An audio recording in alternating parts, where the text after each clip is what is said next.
उत्तर भारत के एक छोटे से गांव रतनपुर में होली का त्योहार हर साल बड़े धूमधाम से मनाया जाता था। रंग, ढोल और रात को जलने वाली होलिका, सब कुछ बेहद उत्साह से भरा होता था। लेकिन उस गांव में एक परंपरा थी। होली की रात सूरज ढलने के बाद कोई भी पुराने शिव मंदिर के पास नहीं जाता था। लोग कहते थे, वहाँ होली की रात कुछ जागता है। गांव के युवा इन बातों को अंधविश्वास समझते थे। उन्हीं में से एक था अमित, शहर से पढ़ाई करके लौटा 22 साल का लड़का। वह पढ़ा लिखा था। उसके दोस्त रवि, दीपक और सोनू भी उसी जैसे थे। होली से एक दिन पहले चारों चौपाल पर बैठे थे। तभी गांव के बूढ़े काका ने उन्हें चेतावनी दी, बच्चों, होली की रात मंदिर तरफ मत जाना, वो जगह ठीक नहीं है। अमित हंस पड़ा, काका, अब भी ये भूत प्रेत वाली बातें? हम कल रात वहीं जाएंगे। काका का चेहरा अचानक सख्त हो गया। जाना मत, वहाँ तांत्रिक क्रिया होती है। जो देख लेता है वो कभी पहले जैसा नहीं रहता। गांव में रंग गुलाल उड़ रहा था। ढोल की थाप पर लोग नाच रहे थे। शाम को होलिका दहन हुआ। रात गहरी होने लगी। करीब 11 बजे अमित और उसके दोस्त चुपके से गांव के किनारे स्थित पुराने शिव मंदिर की ओर चल पड़े। वह मंदिर वर्षों से उजाड़ पड़ा था। दीवारों पर काई जमी थी। टूटी मूर्तियां, झाड़ झंखाड़ और पीछे घना पीपल का पेड़। जैसे ही वे पास पहुंचे, हवा अचानक ठंडी हो गई। रवि बोला, यार, यहाँ सच में अजीब लग रहा है। अमित ने मोबाइल की टॉर्च जलाई। डर मत, कुछ नहीं है। तभी उन्हें मंदिर के पीछे से मंत्रोच्चार की धीमी आवाज सुनाई दी। चारों चौंक गए।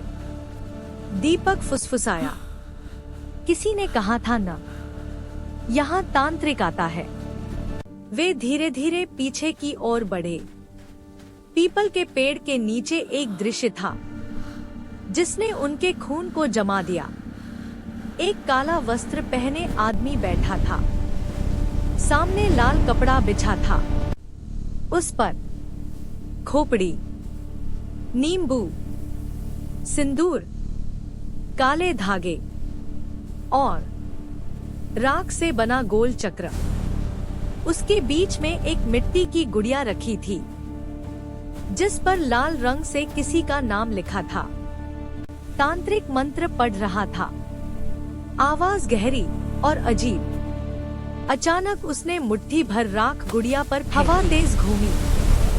पेड़ के पत्ते जोर से हिले। सोनू डरकर पीछे हट गया। चलो यहाँ से। लेकिन अमित की जिज्ञासा बढ़ चुकी थी। उसी समय तांत्रिक ने बिना पीछे देखे कहा, छिपकर क्यों देख रहे हो? चारों के दिल धड़क उठे। तांत्रिक धीरे धीरे मुड़ा। उसकी आंखें लाल थी।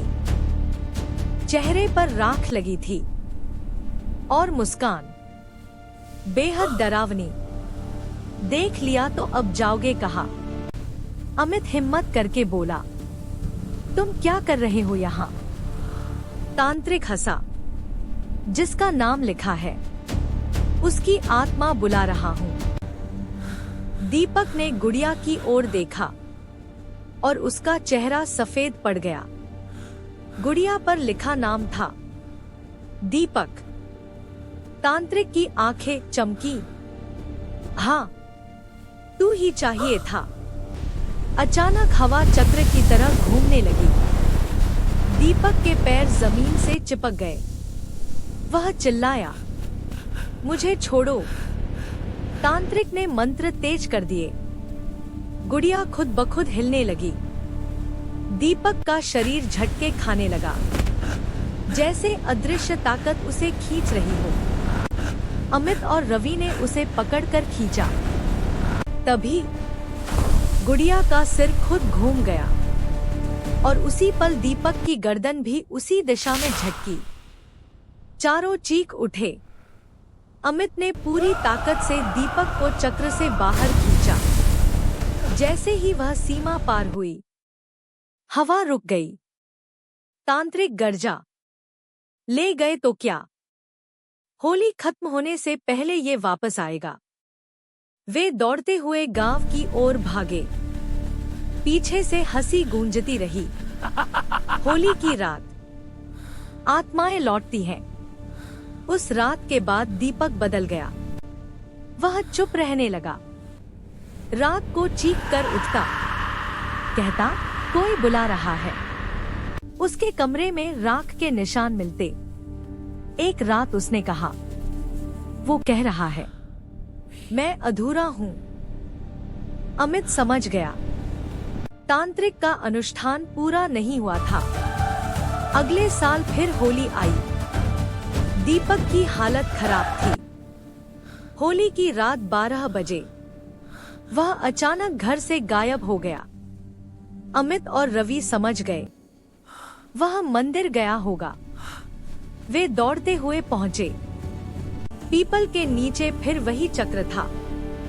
तांत्रिक बैठा था और दीपक चक्र के बीच खड़ा था, आंखें बंद, शरीर अकड़ा हुआ। तांत्रिक बोला, इस बार कोई नहीं रोकेगा। अमित चिल्लाया, उसे छोड़ दे। तांत्रिक हंसा, अब ये मेरा है। पिछले साल तुमने अनुष्ठान तोड़ा था, कीमत देनी होगी। उसने अग्नि जलाई। गुड़िया जली। दीपक चीखा और उसी पल उसका शरीर जमीन पर गिर गया। सब शांत हो गया। तांत्रिक गायब था। दीपक मर चुका था। गांव वालों ने कहा, होली की रात तांत्रिक आत्माएं बांधता है। जो बीच में बच जाए वो अगले साल लौटता है। अमित ने कसम खाई, उस जगह फिर कभी नहीं जाएगा।